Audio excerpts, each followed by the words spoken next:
right, here we are at the Capital Area Championships at Merrimack Valley. And we got the guys on the line. We're waiting a little bit longer because there's someone still on the course, but we'll see how this goes. It is the 48th. 48, that's a long time. I remember when Capital Area used to be held at Belmont when John Gogol was there, but it's been here at Merrimack Valley a long time. I don't know how long. We should be able to see some good racing. Concord, if they're running their top guys here, you've got Josiah Conley and Spencer Clemens. We've got St. Paul's, who usually runs pretty good. Yeah, they're the defending champs this year on the boys and the girls side, actually. Yeah.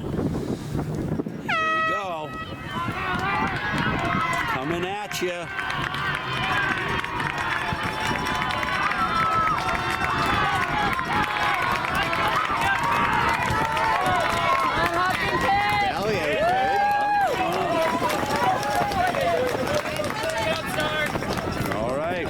About 1,200 meters in. And here's your leader, Josiah Conley. Wasn't sure I saw him on the start line, but we certainly see him here, and he looks like he's going. Behind him we got Proctor, I'm guessing. There's Spencer Clemens, Max Goupel, and the scoring five from St. Paul. Looks like they're looking, oh, and there we got a few more St. Paul guys. That's all of their top guys.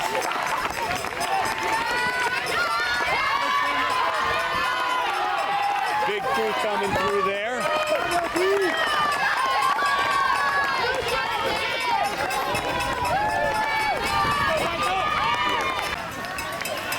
Here comes Josiah through the mile. I don't have time, but yeah, I got it.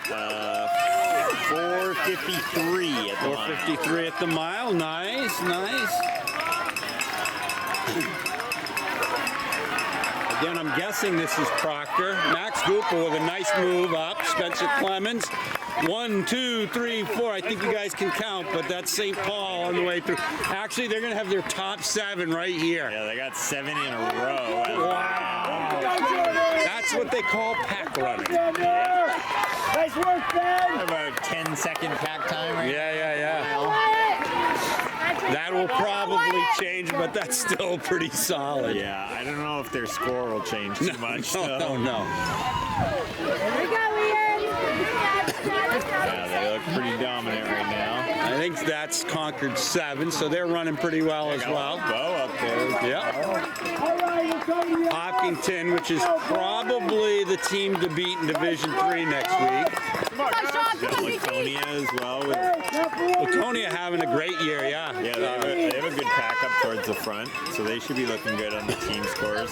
And Laconia has been a long time since Laconia has had any distance dominance and stuff like that. So to see them back in is great.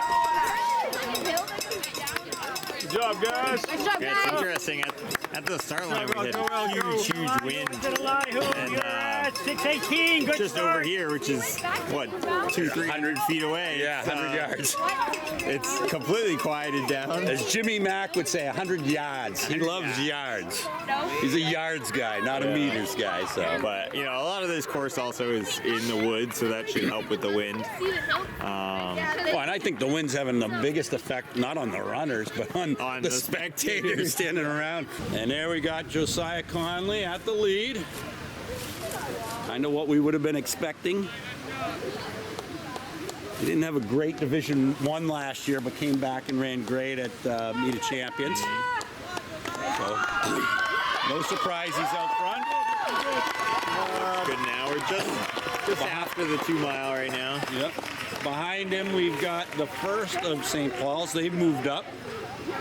The top guy from Proctor. Yeah, that's still pretty close to fight for second. Yep. And then here comes, any guesses, anybody?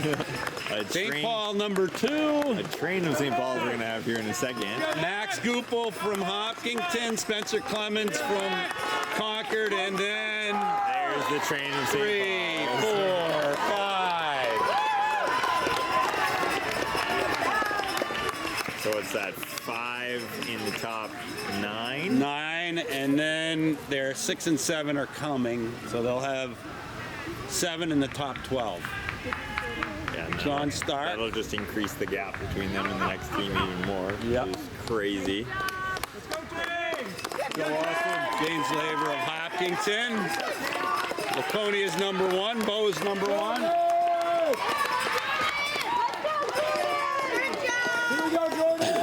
Bo's number 2. Valley's number 1. Laconia's number 2. Yeah, so like we said at the mile, Laconia and Bo, they look pretty good on the team side. Yeah, Hopkinton, this is their number 3. There's Laconia 3.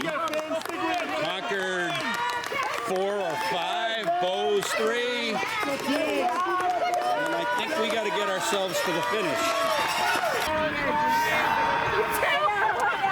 Here we go. Our winner coming to view, Josiah Conley. Running hard for the finish here. There we go. About 16-10 for him. Here comes second place. I'll just stay right there. St. Paul's number 1, starting the scoring for them.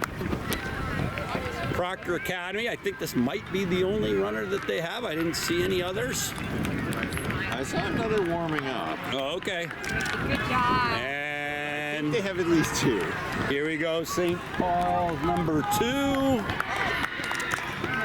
Max Goupel of Hopkinton, St. Paul's number 3. Spencer Clemens trying to stay out in front of St. Paul's number 4. St. Paul's number 4 comes in first.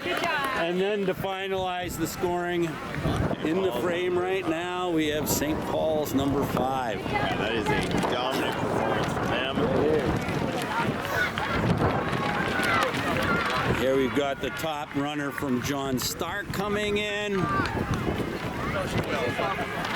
St. Paul's number 6 for good measure. James Laver of Hopkinton coming into view. And there it is. That's the entire squad from St. Paul's. I think we said they were all in the top 12. After the 2 mile, and I think that's going to remain the same. And now, let's see who's coming in for second. We've got Bo's number 1. Hopkinton in with 2. I think when we last saw them, I'd say Concord probably had the edge for second. Laconia's 1, Valley's 1, Bo's 2, Hopkinton's 3, Laconia's 2. Bo's 3? Yep. But here comes Concord's 3. Here comes their 4. This will be Laconia's 3.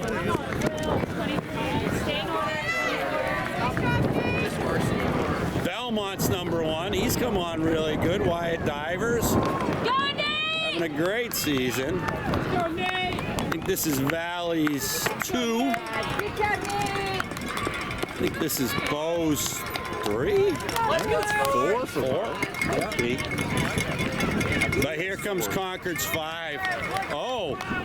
Yeah, but Concord had the low stick. Concord 6. So I would definitely say we're looking at St. Paul's, then Concord, and then maybe Bo. Yeah. If that is indeed their 5th. This is Hopkinton's 4th.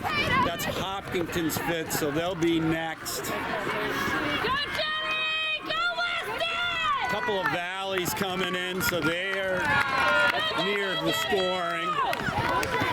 Belmont's number 2. Belmont looking pretty good. Not known from the recent times of being much of a distance power, but you spend too much time with Scott Clark, you're probably going to get pretty good at distance running. So this might be Laconia's 5, 4, 5. Well, if not, that's their 5th coming in the stretch right now. John Stark had a low number up front, but I think this is only their 2nd, so that's a pretty good gap. This is Belmont's number 4. Bo's like 6, 7 were pretty close. Yep. Up to the rest of their pack. Another Hopkinton, John Stark. I think this is our first Brady. A couple more John Starks coming in. Good job. Stay with Concord 6, 7. You got it. You got it. Kearsarge, Laconia. Here comes another Belmont. Kearsarge, John Stark. Let's go, good. I remember seeing this guy from Guilford at Hopkinton, and we were talking about how maybe he should be on the football team.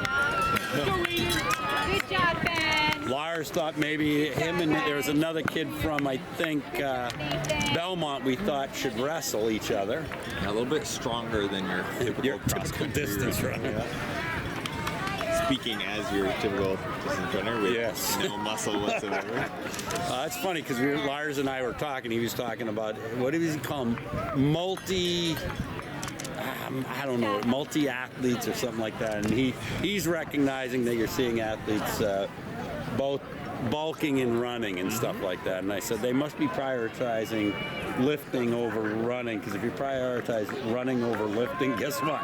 Yeah. You do not get big.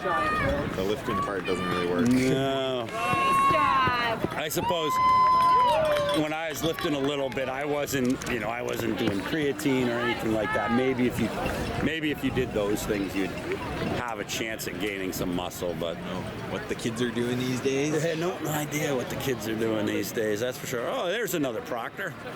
Yeah. Didn't the other one just have a P on his shirt? Yes. Yeah. Okay. Because I say I wasn't. Yeah, they 100% had sure. different uniforms. Yeah.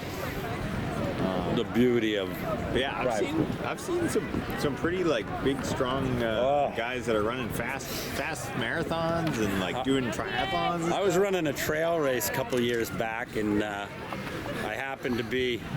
It was a little technical, and I happened to catch a toe and go down.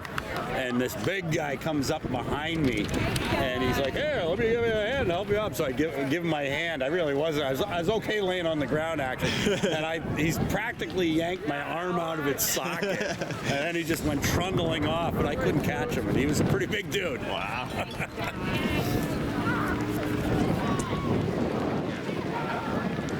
I was not expecting to be lifted off the ground in that manner. Good job.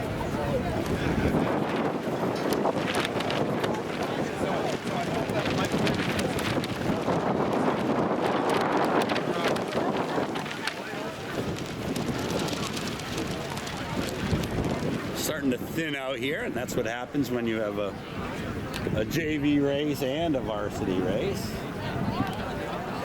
Yeah, makes things a little bit quicker in the varsity In the side. varsity end of things, generally speaking, of course, depending on where you are in the development of your cross-country team, it could be that some of the kids in the JV race might have beaten your kids in the varsity race, but Does happen.